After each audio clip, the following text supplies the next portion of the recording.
to the Vocal Fries Podcast, the podcast about linguistic discrimination. I'm Carrie Gillen. And I'm Megan Figueroa. Well, happy 2022? Question mark? 2022. Rising intonation? So now that you say that, it reminds me that today I saw Deltacron. I saw that. Trending. Yep. Okay, so first of all, that's supposed to be a blend of Delta and Omicron, and supposedly this lab in, I think, Cyprus found this new strain, which is like a combination of the two strains. Mm-hmm. However, it probably was contamination rather than an actually new strain. Of course. Yes. That makes a lot of sense. Yeah. So nobody panic. Right. But it was a thing trending. That's perfect because we are going to talk about our experience live tweeting from the American Dialect Society Twitter for the Word of the Year 2021. And yes. Speaking of Deltacron, I've been seeing Flurona everywhere now. And that was something that came to my attention during the Word of the Year thing. And it seems to be very a 2022 word. So that's what some people were saying in the chat as well and on Twitter. But yeah, I'd never heard it before until it came up as a nomination. So yeah, but yeah, so you should probably explain what Flurona is. Yeah, so it's the flu. So people having flu and a case of COVID at the same time. I just again heard the word like during the American Dialect Word of the Year, and then now I'm seeing it everywhere. And I really do. I'm glad that people pointed out that this seems to be a very 2022 word. I wonder if Deltacron, hopefully we won't be hearing about that in Word of the Year 2022. My guess is no, because it's probably not real. It's probably a contamination issue as opposed to an actual new strain. Yeah. So we're probably not going to hear it again for after a week or so. And anyway, wouldn't it be called whatever's after Omicron in the Greek alphabet? I don't know. Like if it is a mix of two, I don't know. Yeah. Probably. Mm-hmm. So we got asked to do a Twitter takeover of the American Dialect Society's Twitter account during the annual Word of the Year vote, and it was exhaustingly fun. yes, it was. It was exhaustingly fun. Yeah, it was kind of chaotic, but fun. Yeah, well, we've both been to Word of the Years in person, and it's chaotic. It's a super chaotic thing. A little bit of a clusterfuck at the beginning with, just technical issues. But yeah, no, even with two of us live tweeting, it was just hard to keep up with everything that was happening. Yes, I can't imagine trying to do that by myself. I just couldn't have done it. No. Yeah, it was so much fun. And I gotta say, Word of the Year, insurrection. What do you think? I feel because I'm not American and I'm no longer living in the States that I don't have a good feel for if that really is the right word. It's not the right word for outside the United States, but that's fine. It's the American Dialect Society, so. That's true. No, as an American, as a proud American, no. I don't like insurrection as the Word of the Year. I liked, vaxxed or something about vaxxed would have made more sense to me. Okay, well let's give the nominations for that. So, Big Lie, Great Resignation, Insurrection, Long COVID, Omicron, Variant, and then Vax, the shortened form, and also combining form. And then I think anti-work was added during. It was. I like anti-work a lot. I wouldn't say it was the Word of the Year, but I do like it. But vax for me, like I said in the previous episode, anti-vax is so renewed for me as a meaningful word this year. I thought that it should have been. Well, it was for dictionary.com, right? I believe. Now I'm not remembering which one it was, but yeah, there was a dictionary. Yeah. One of them. But yeah, insurrection, I mean, it was a defining moment in the year in America, sure. Yeah, I liked some of the arguments that said they didn't really like the word insurrection because it was domestic terrorism. But also I feel like both of those words imply violent takeover. So domestic terrorism, sure, it definitely was, because it was meant to terrorize, and it did terrorize. Okay. For political ends, which usually you have to have the political ends in there to make it terrorism. Okay, checks those boxes.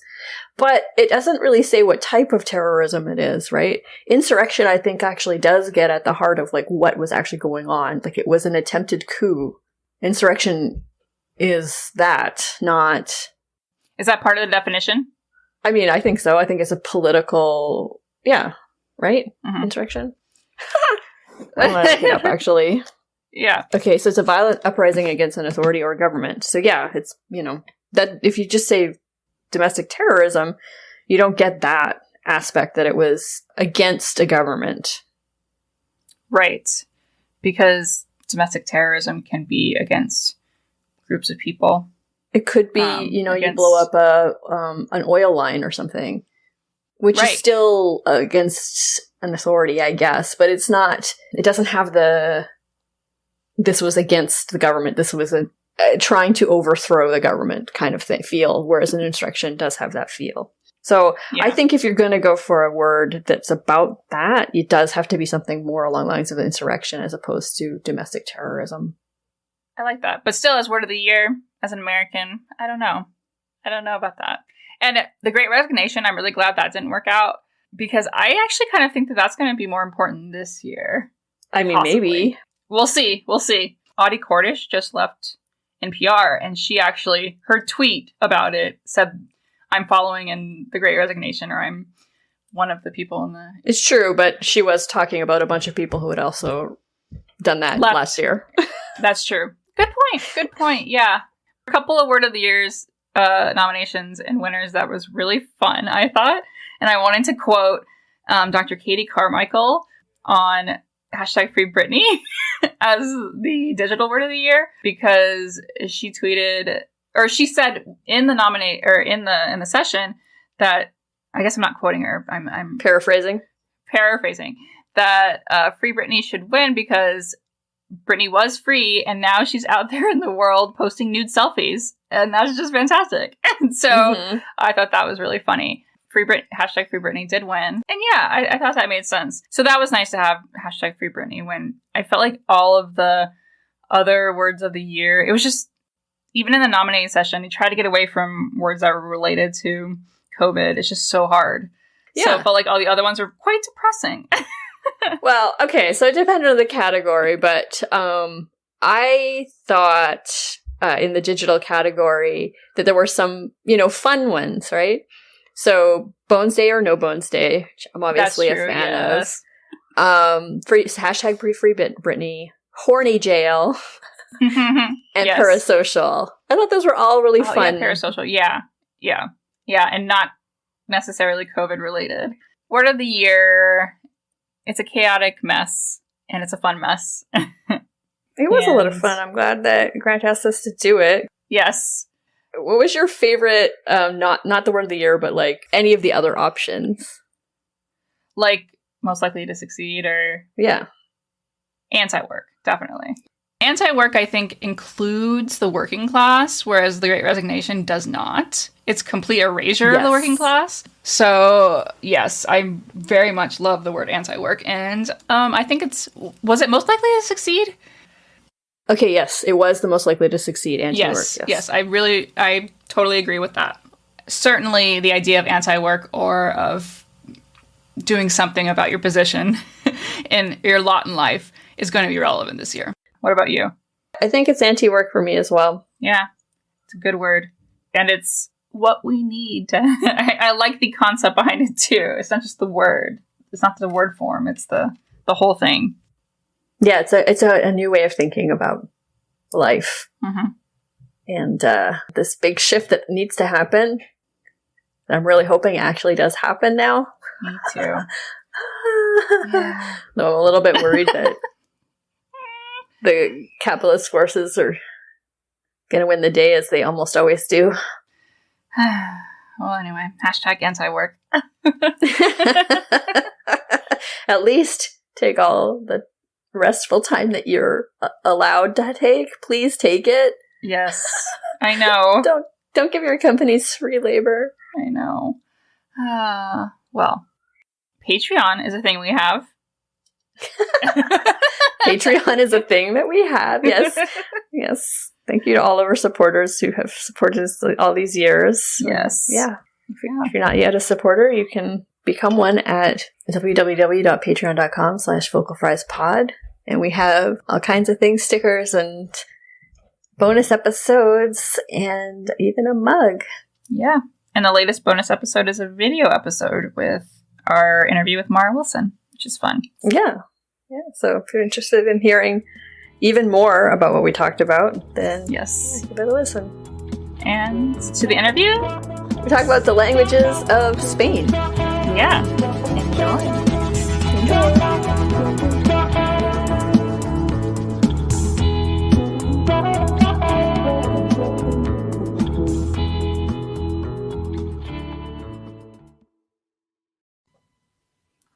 Like this show and want to make your own? Let me tell you about Anchor. It's free, and they have creation tools that allow you to record and edit your podcast right from your phone or computer. And now you can even add any song from Spotify directly to your episodes. The possibilities are endless for what you can create, whether it's music analysis, your own radio show, or something the world's never heard before. Anchor will distribute your podcast for you so it can be heard on Spotify, Apple Podcasts, and many more. And you can also make money from your podcast with no minimum listenership. It's everything you need to make a podcast in one place. So download the free Anchor app or go to anchor.fm to get started.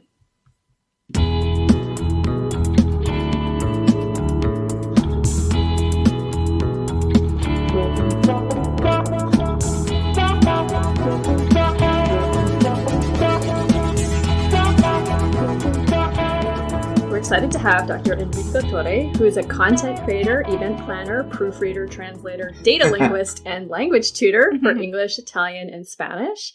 He's also the course convener of the undergraduate modules English Language 1 and English Language 2 at the Faculty of Economics of the University of Genoa Imperia campus. So welcome. Thank you very much for hosting me. Yes, I'm so excited about this conversation. I have a strange relationship with Spanish, so it's always good for me to... Who doesn't? Right? Yes, exactly. Especially the southwest of the U.S., in, Spain, of course. Actually, what we're going to talk to you about is mostly the non-Spanish languages of Spain. But, yeah. So let's start here, I guess. So, what other languages, besides Spanish and then the immigrant languages, what other languages are spoken in Spain? Let's talk about the Spanish languages, which are not the Spanish language, let's say. Well, languages besides Castilian Spanish. There are many, actually. I think the most well-known cases are Basque and Catalan, but of course there are several more. Now, the only official languages, apart from Castilian Spanish, are Basque, Catalan, Galician, and Aranese, only in a specific Comunidad Autónoma. So Galicia, the Basque Country, Catalonia, and nothing, just Catalonia, because Aranese is also spoken in Catalonia, in a part of Catalonia, the Val d'Aran. Then there are quite a few more which do not have an official status, but they at least are recognized as existing, but do not have an official status. This is the case of Asturian, of Aragonese. I think these are the biggest. Then there are also Galician in Asturias, for instance, is recognized as existing, but does not have the official status in Asturias. So Galician is officially in Galicia, but not in Asturias, although there is a small part of Asturias where it is spoken, a small part of the Leonese, so-called Leonese country, El País Leonés, in Castilla y León. Also, Catalan in Aragon is recognized as existing, but not as an official language of Aragon. And then there are also these languages which are not even recognized as existing, although they are spoken, such as Catalan in Murcia, Portuguese in Extremadura, and Berber in Ceuta y Melilla. So Spain is quite fragmented what does it mean to have an official status in Spain? Basically, in the Comunidad Autónoma del País Vasco, there are two official languages, Spanish, Castilian Spanish, and Basque. In Catalonia, there are three, actually, official languages, Castilian Spanish, Catalan, and Aranese. In Galicia, there are two, Spanish and Galician. So, it means that these languages are employed in the administration. There are documents actually published in these languages. They are taught in schools as well. So this is what the official status of a language implies in Spain. Are there people who don't speak Spanish at all and only speak these other languages in the different communities? Castilian Spanish.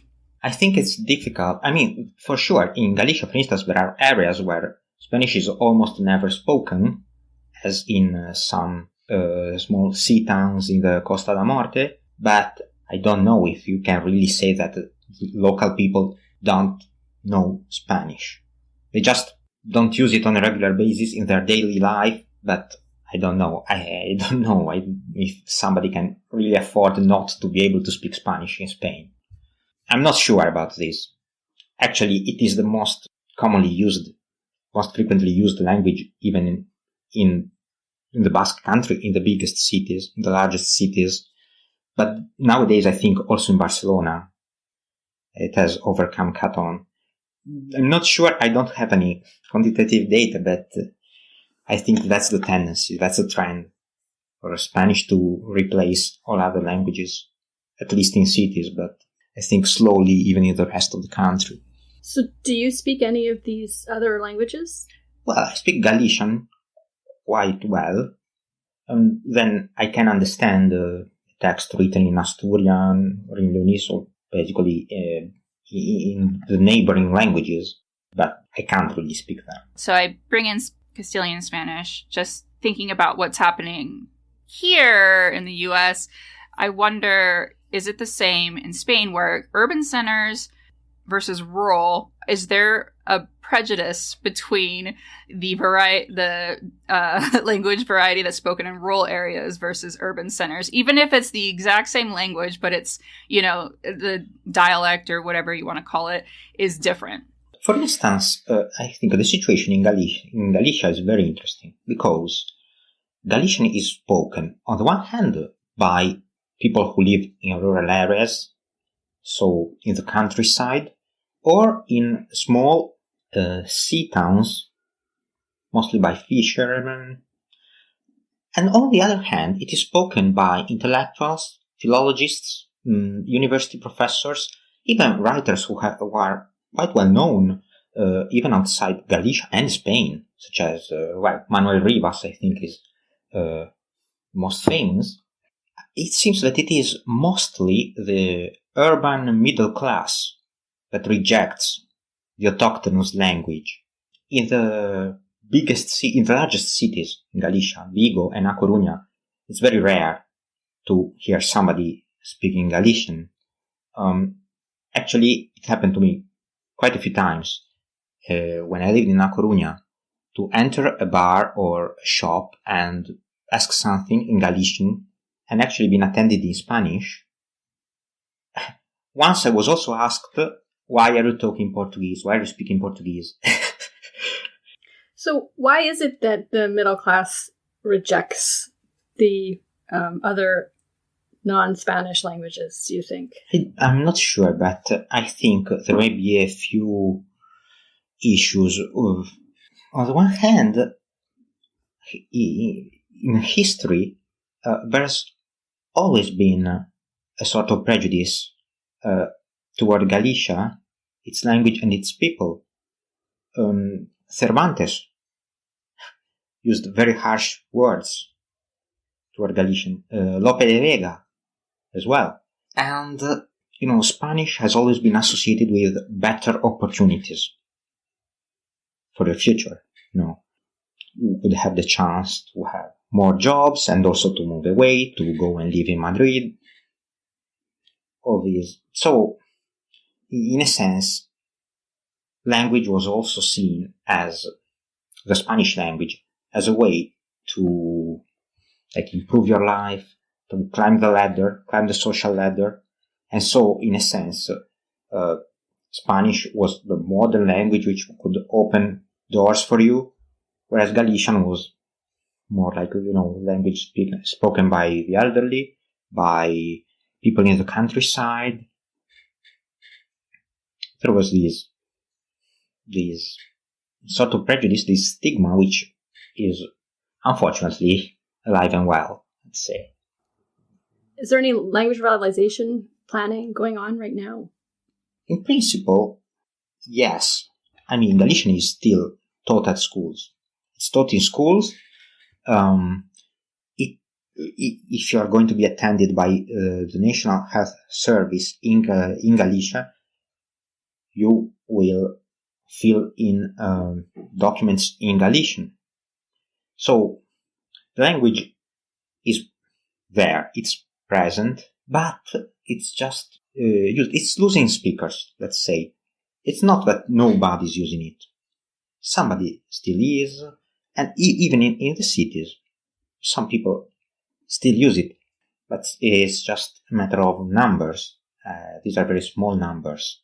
Also, there are some movements which are growing, which have been growing in the last few, 2 decades, 2 or 3 decades in Spain, claiming that actually local languages, regional languages, autochthonous languages are a threat for Spanish. As if there is also somebody claiming that Spanish is losing speakers to this language, which is absolutely not true. I mean, it will be very clear.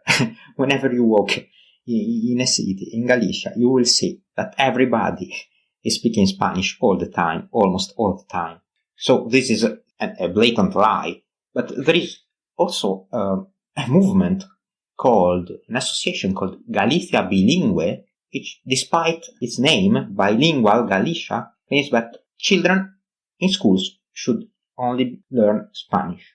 This is the paradox of claiming that your religion is bilingual and therefore everybody should speak Spanish. Children should be taught Spanish only. And this is because the narrative is that actually the Xunta de Galicia is imposing Galician on Galician people. That's mind-blowing, but there is this narrative. Quite a lot of people believe it, actually. Also because these movements are quite well-funded. And, money talks. Yes, it does. We have a similar thing here, too, with the language, saying bilingual. So, like the Bilingual Education Act back in the 70s, it said bilingual, but the goal wasn't to maintain any sort of bilingualism for mostly Spanish speakers that we have here in the United States, but it was to transition them into English, ultimately. So it wasn't about preservation of bilingualism in children. Yeah, that's similar, actually. It's similar. The interesting thing about Spain is that these languages have been there for much longer than Castilian Spanish. I mean, in these areas. Galician actually used to be the same language as Portuguese. Portuguese language stemmed from Galician. Then the two languages separated when the colonial Portuguese got independence from the Kingdom of Leon. But we are talking about the Middle Ages. So, basically, what we know as the Portuguese language was actually born in Galicia. So nobody could claim that Galician is a dialect of Spanish, or that Galician is going to replace, somebody wants Galician to replace Spanish, because actually Galician had been there for much longer. Yes, this is like an example of Darvo, right? You're like reverse the who's the attacker and who's the exactly attacked. So it's a very common strategy. But I'm wondering, what is going on in Spain where this resonates with people? This idea that, oh no, Spanish is under attack or under threat. With some people it does. Normally with people who do not live in a bilingual community, in a bilingual region. And unfortunately there is a political polarization of this topic.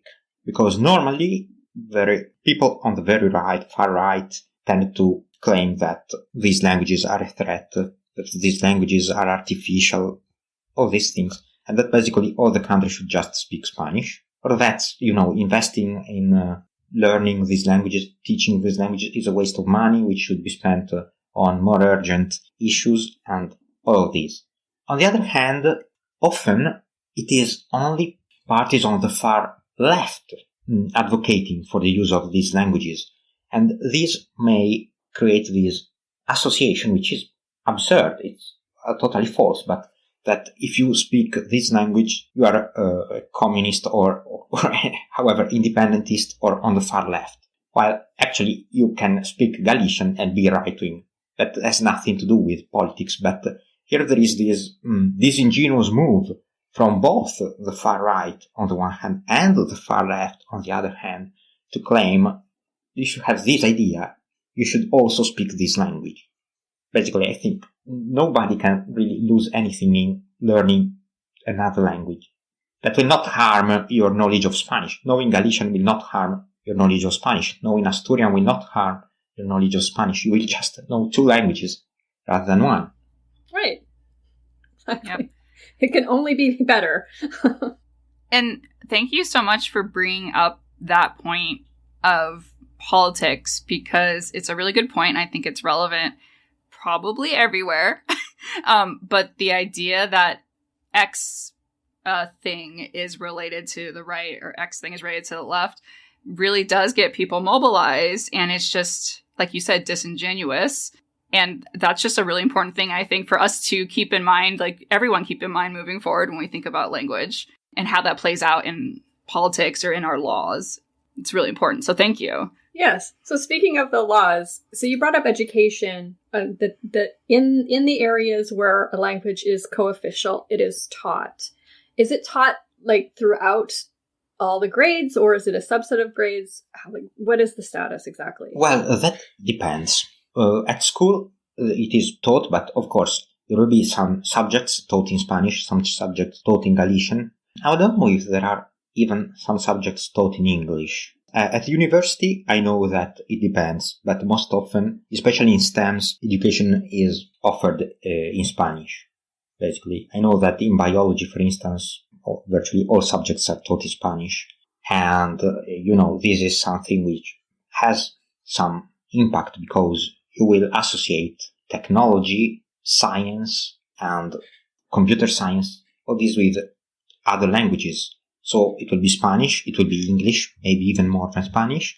It will hardly be Galician or Asturian. Well, Asturian is not even taught because it's not an official language.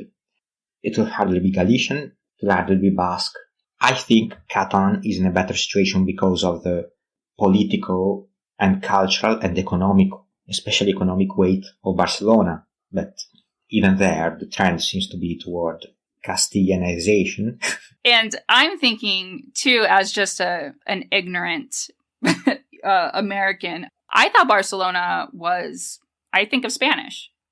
I mean, that's my just stereotype of Barcelona. I don't think of Catalan. This is like something I had to learn when I was older. It was not something that I associated at all with Barcelona. So it's actually the opposite of what they think is saying. Like Spanish is obviously the language that is persevering just fine. And yet they're having this propaganda that is telling people the opposite. Yes. I guess basically that's what's happening. I mean, Spanish is gaining speakers. I don't think there was anything to gain because virtually everybody already could speak Spanish. It's the other languages losing speakers to Spanish. And then again, I think nobody who advocates for maintaining these languages are also advocating for these languages to replace Spanish. Nobody, because everybody knows that it would be absurd. You are in Spain, your region is Spain. They are just claiming that they want to preserve the autochthon languages.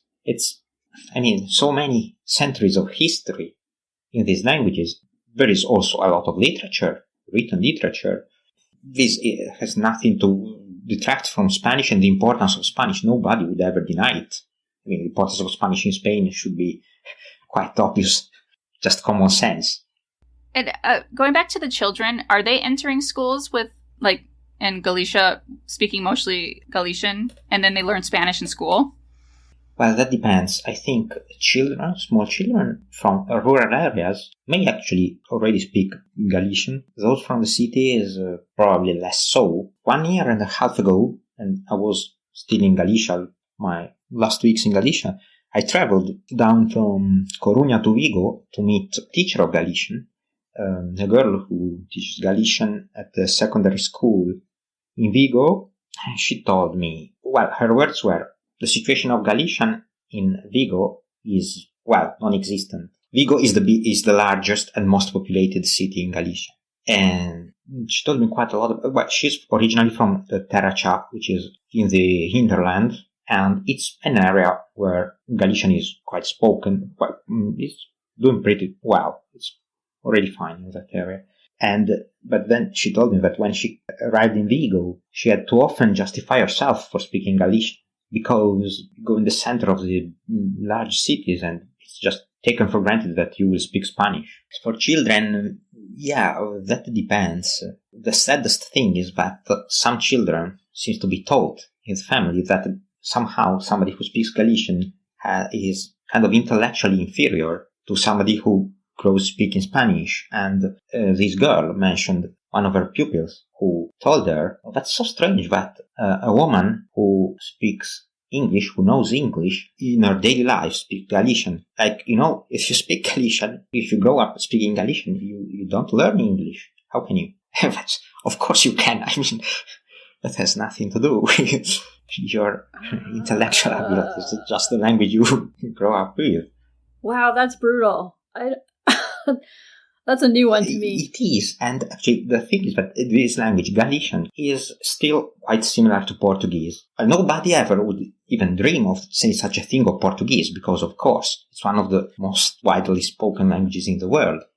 And actually Galician is just a variety of Portuguese. I mean, at least historically speaking, they used to be the same language. So Galician can be seen as a variety of Portuguese. Obviously, as the time passes by, it's undergoing a stronger and stronger influence of Spanish, Castilian Spanish. So it's becoming closer to Spanish, different from Portuguese. Still, this is where it comes from. So, I mean, speaking Galician is not that so different from speaking Portuguese. Nobody ever would say such a thing of Portuguese, would say that Portuguese is an inferior language, because it would be, of course, insulting.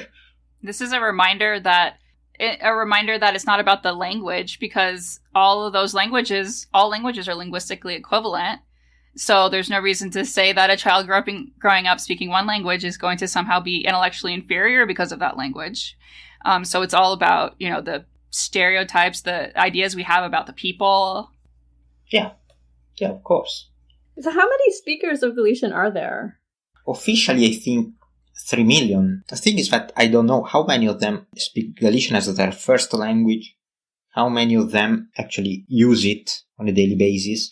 There aren't 3 million people in Galicia, but Galician is also spoken in some areas outside Galicia, in some small areas in Asturias, in Castilla y León, in Extremadura, and also in Argentina. I don't know how many people are still alive. I mean, I don't know if it was actually transmitted from generation to generation, but there used to be a big Galician migration from Galicia to Argentina, and there used to be a substantial Galician community in Argentina. Now, I don't know if they preserved the language or not. This one makes me wonder, because my last name, actually, Figueroa, is said to be from Galicia and Galician. And so it makes me wonder about the migration there from the name. Because I know Figueroa is also in Argentina. I wonder if that's related. But mine's through Mexico. But yeah, it's because I knew it was from Northwest Spain, but I never really looked more into the origins of my last name or the migration patterns. Could be. It sounds Galician Portuguese. Because Galicia has a lot of fig trees, right? Northwest Spain, right? I've never really thought about it, but your surname sounds Galician Portuguese. Could be Portuguese. Also, I don't know. I did not know that there was had been, maybe still is, a large contingent of Galician speakers that moved to Argentina. That's amazing. I love learning stuff like that. Yeah. Yeah. What kind of migration patterns to Galicia are there? What other peoples and languages have been brought there? Migration to Galicia? Yeah. Not much, or? Not much, but I think, there are a few immigrants. A substantial number of them come from Spanish-speaking countries already. I think the biggest community is from Venezuela, but also there are people from Eastern Europe, Russia, Poland, people from Turkey, North Africa, the Middle East. So, at present, I think there are people who are more likely to move away from Galician, but there are also people getting in, for sure. So why are these other regional languages important? Well, basically, it's the same reason. They may not have an official status, but still they are the languages which have been spoken there for centuries. They may not have the same amount of literature, but sure, they are part of the local culture. They are standardized to some extent. Now, this is something which probably happened more recently, but, there is an Accademia della Lingua Asturiana. There are associations trying to do the same things with other languages, with Leonese. And this is interesting. Moving away from Spain, just going to Portugal, in Miranda del Douro, which is a small city in the northeast of Portugal, people speak Mirandese, which is actually a variety of Asturian Leonese. Asturian and Leonese are closely related. There is this variety which is spoken in this corner of Portugal, and it's official there.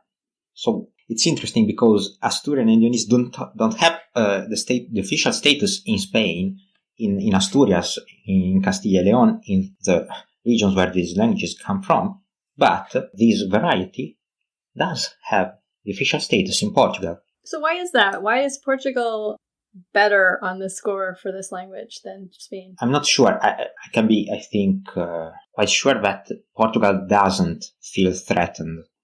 Politically speaking, there is no threat. I mean, there is only these languages spoken by less than 10,000 people.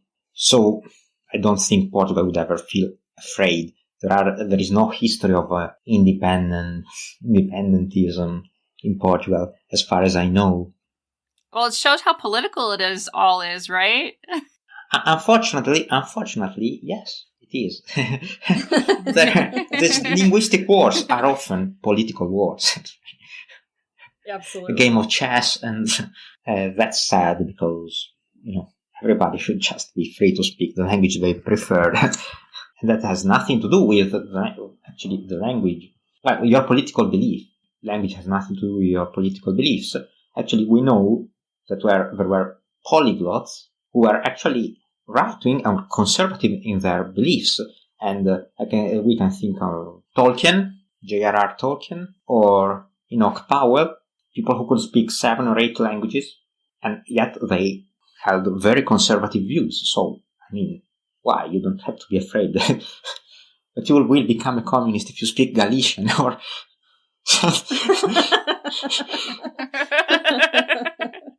Just magically turns you into a communist. Wow. So, did you grow up speaking Galician, or did you learn it later in life? No, I learned it, a couple of years ago. I was just interested, and then I went there. I was there during the big lockdown of 2020, so I had time to study, and I took some classes. I was in A Coruña, so there weren't many opportunities to speak, but I had this teacher, so we had the classes by phone during the strictest lockdown. But I also used to keep a blog. I think it's still online. It is still online, where I used to write in Galician. And, cool. Yeah, so to practice, What can people do to support speakers of Galician or other languages that perhaps don't have official status? And also the languages themselves. What can we do to support people and languages? Well, I think the best way to support these languages is to learn them, to, become familiar with them, be curious, start to, look for information. What are these languages? Where are they spoken? Like, what is Galician? What is Galicia as a region? What is Asturias as a region? What is le país de Onés, all these things. Be curious about these languages. Get in touch with. There are many cultural associations that promote the preservation of these languages, of these cultures. I think this is the best thing which can be done. If somebody is interested in studying these languages, that would be fantastic. I like the idea of being curious. Be curious. I think it's very good advice. Always be curious. Yeah, and remember that Spanish is doing fine. There is no threat to the Spanish language. I think there is no threat to the Spanish language in Spain or in any other Spanish-speaking country. No. I think in Spain there is a bit of this idea, or this sort of fear that the Spanish is nowadays seen more as an American language than as a European language. And that there is some grain of truth probably in this, but that's not because of Basque, Galician or Catalan. It's just because the population of former colonies is growing bigger and bigger, and the success of your former colonization. Yes, exactly. Yes. Exactly. It's your fault after all. It's the same with English. Same situation. Yeah, exactly. So do you have any final words for our listeners? Well, thank you for bearing with me.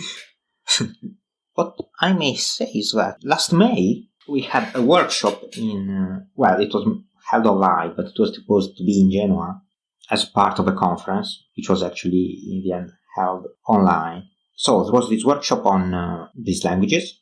It went quite well, so we decided to try and publish a volume. If everything goes okay, I'm planning to submit the manuscript to the publisher in December, and then we have a second meeting, this time in the form of a symposium, scheduled for November next year, November 2022 in Oviedo. And of course, the call for papers and all the relevant information will be out in March. And given that you are in the United States, I would invite everybody to support Santina and the Spanish in California lab at the University of California, Riverside. They are doing a great job to promote the language and culture of Asturias. That's great. I love that there's forward movement for these languages. That's awesome. Yeah. Actually, I think there is more interest at present for these languages in the United States, academically speaking, than in Spain. Well, politically, it's probably easier right. in the United States. There's no threat. Right. Perceived or real. Yes. Anyway, well, thank you so much for coming. This was really great. Yeah. Thank you for the opportunity. Thanks for hosting me. Yes. Of course. And we always leave our listeners with one final message. Don't be an asshole. Don't be an asshole. Sure. Never. The Vocal Fries podcast is produced by me, Carrie Gillen, for Halftone Audio. Theme music by Nick Granum. You can find us on Tumblr, Twitter, Facebook, and Instagram at VocalFriesPod. You can email us at vocalfriespod@gmail.com, and our website is vocalfriespod.com.